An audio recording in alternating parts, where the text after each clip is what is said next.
15 August स्वातंत्र्य दिनी पर्वावर नवनिर्वाचित नामदार प्रतापराव जाधव, केंद्रीय आयुष स्वतंत्र प्रभार तथा आरोग्य कुटुंब कल्याण राज्यमंत्री भारत सरकार यांचे जळगाव जामोद विधानसभा मतदारसंघामध्ये प्रथम आगमन प्रसंगी हार्दिक स्वागत.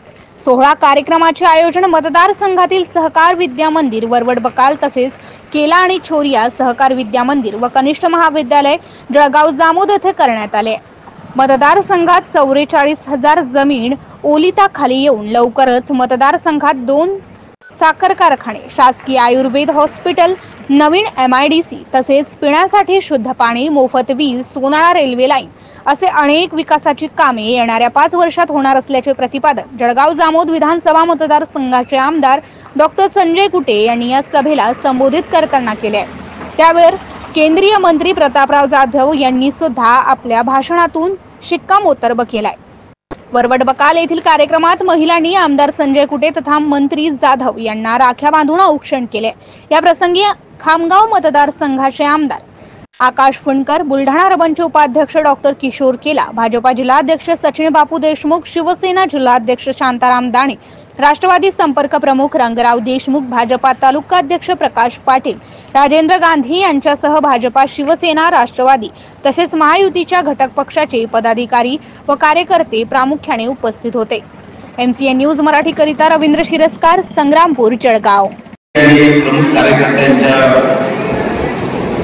बैठकीला उपस्थित, त्याचप्रमाणे आपले खासदार या आपले केंद्रीय मंत्री झाले, आयुषचा स्वतंत्र प्रभार आणि आरोग्य राज्यमंत्री म्हणून त्यामुळे योगायोग साधून आजचा कार्यक्रम घेण्यात आला.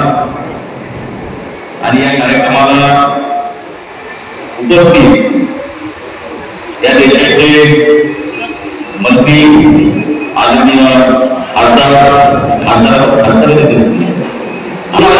सगळ्यांची इच्छा होती की शेगाव त्यांचा कार्यक्रम व्हावा, त्यांचा स्वागत केले. पण जळगाव संग्रामपूरमधल्या कार्यकर्त्यांची सर्व पक्ष कार्यकर्ते इच्छा होती म्हणून यावर त्यांचा आपण भेटावा, त्यांचा सत्कार करावा. आणि त्याचबरोबर आज भारतीय जनता पार्टी विस्तारित कार्यकारिणीची निवड झाली. विचार केला की भारतीय जनता पार्टीची विस्तारित कार्यकारिणीची बैठक घ्यायची आहे आणि त्यामध्ये मंत्री महोदयांना सत्काराला बोलायचं आहे. मग त्यानंतर पुन्हा विचार केला की मग फक्त भारतीय जनता पार्टी कार्यकारिणीची बैठक का घ्यायची. आता एकत्रितपणे एक दिवशीमध्ये एक तास दिवस पुढे जायचं असेल तर आता भारतीय जनता पार्टीची कार्यकारिणी सोडून महायुतीची विस्तारित कार्यकारिणी घ्यावी अशा पद्धतीचा विचार झाला. महायुतीचे सगळे याच्याकडे आपण बोलावलं. त्याला आपण आपले मंत्री महोदय उपस्थित झाले त्याबद्दल सर्वप्रथम मी त्यांचं अभिनंदन करतो. मंत्री झाल्यानंतर पुढील कार्यक्रमाला शुभेच्छा देतो. आणि आजच्या या बैठकीला उपस्थित शिवसेनेचे जिल्हा प्रमुख आणि सर्व सहकारी, राष्ट्रवादीचे सर्व पदाधिकारी, भारतीय जनता पार्टीचे जिल्हाध्यक्ष आणि सर्व पदाधिकारी व आदरणीय मंच व उपस्थित सर्व जिल्हाध्यक्ष आणि पदाधिकारी, आरपीआयचे जिल्हाध्यक्ष आणि पदाधिकारी व सर्व उपस्थित माझ्या माता भगिनी, उपस्थित सर्व पदाधिकारी पदाधिकारी, सर्वप्रथम भाऊचा आपण सगळ्यांनी सत्कार केलेला आहे. आणि हा इतिहास की बुलढाणा जिल्ह्यामध्ये यापूर्वी बातमी झालेच नाही, आरोग्य झालेच नाही, परंतु खरा बुलढाणा जिल्ह्याचा भूमिपुत्र हा पहिल्याकडे केंद्रामध्ये मंत्री झाला. आणि मंत्री करणारे आपण सगळे समोर बसलेले जे असतात तेच मंत्री करणारे सगळे आपण निष्ठावान कार्यकर्ते सर्व पक्ष आपल्या जागेवर आपल्याच उमेदवारीवर आपल्याच सामर्थ्याकडे नियोजनावर आज भावना आपण केंद्रीय मंत्री पदावर असतो. आणि निश्चितपणे अपेक्षा आहे की केंद्रीय मंत्री झाल्यानंतर या मतदारसंघामध्ये आता केंद्राच्या ज्या योजना आहेत 3 टर्म मध्ये चांगल्या प्रकारे राबवल्या, परंतु आता बदल वाटला केंद्रामध्ये मंत्री म्हणून वजन वाढलेलं आहे आणि त्यामुळे त्या वजनाचा फायदा आपल्या जळगाव तालुक्याच्या तराजूमध्ये जास्त पडला पाहिजे हीच सर्व कार्यकर्त्यांची इच्छा आहे. आणि निश्चितपणे मला विश्वास आहे की आदरणीय भाऊ निश्चितपणे आपल्या या मतदारसंघासाठी भरीव कार्यक्रम जे आहे केंद्र शासनाकडून ते आणतील आणि त्यातले काही कार्यक्रम तर त्यांनी आणलेले पण आहेत. काही ठिकाणी त्या घोषणा करतील आणि बरेचसे त्यांच्याही नियोजनामध्ये जळगाव मतदारसंघ पुढे कसा गेला पाहिजे आणि आज जो इन्फ्रास्ट्रक्चर बाकीच्या गोष्टींमध्ये जळगाव मतदारसंघ जो बळकट झालेला आहे त्यापुढे आता अजून काय करता येईल हा मी पण विचार करतो आणि ते पण विचार करतात आणि निश्चितपणे ते आपल्याला या मतदारसंघासाठी भरीव प्रमाणे वेगवेगळे कार्यक्रम देतील आणि त्यामधून मतदारसंघाचा विकास साधला जाईल.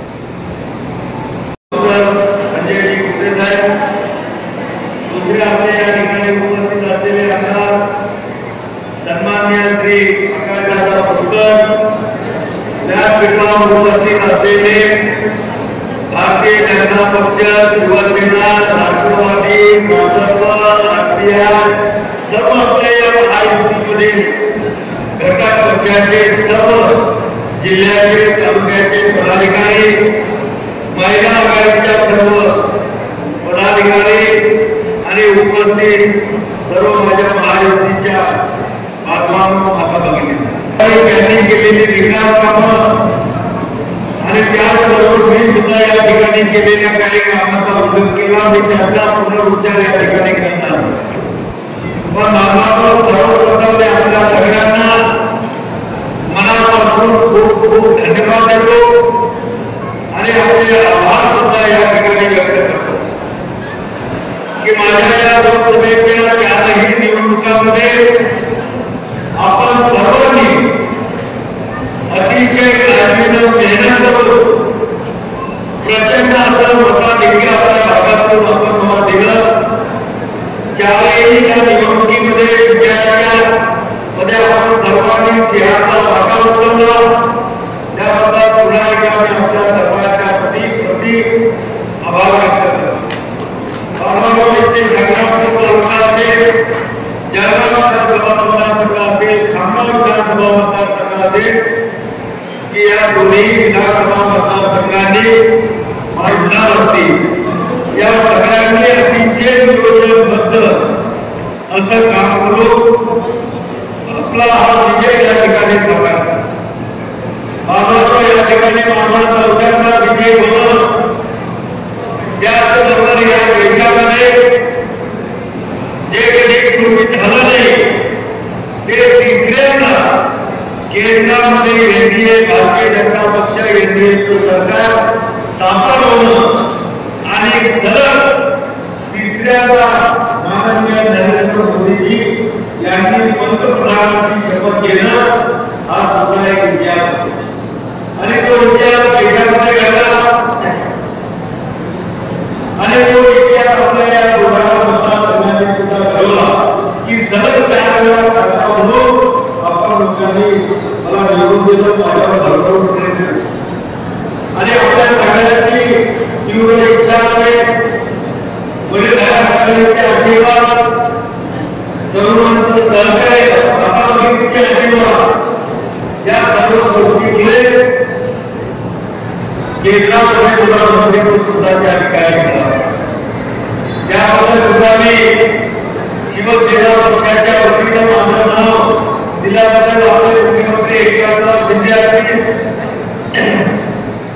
त्यांना मनापासून धन्यवाद देतो आणि विशेष धन्यवाद देतो आदरणीय मोदीजींना की त्यांनी अतिशय 2 महत्वाची खाती की जी गोरगरिबांशी जोडलेली आहे, गोरगरिबांची सेवा करणारी खाती आहे, असं आरोग्य विभागाचं खातं त्यांनी मला दिलं आणि विशेष म्हणजे त्यांच्या आवडीचं आयुष्याचा विभाग त्यांनी संपूर्ण पदभार माझ्याकडे दिला. त्यांना सुद्धा मी मनापासून खूप खूप धन्यवाद. आपण त्या ठिकाणी काय मदत करू शकतो किंवा केली पाहिजे यासाठी सातत्यानं आम्ही प्रयत्नशील. बांधवांनो, आपण मागची लोकसभेची निवडणूक पाहिली लोकांनी ज्या पद्धतीनं खोट्या अफवा खोटे नरेटिव्ह या देशामध्ये आपल्या मतदारसंघामध्ये सुद्धा पसरवले. काय केलं विरोधकांनी? पहिली त्यांची खोटी अफवा होती की नरेंद्र मोदी जर तिसऱ्यांदा पंतप्रधान झाले तर ते या देशाची घटना बदलणार.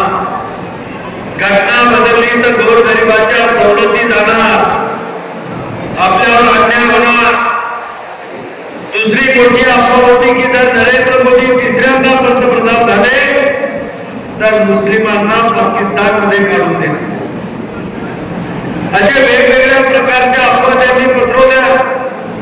पुढे शेतकऱ्यांमध्ये वेगळी भाषणं केली,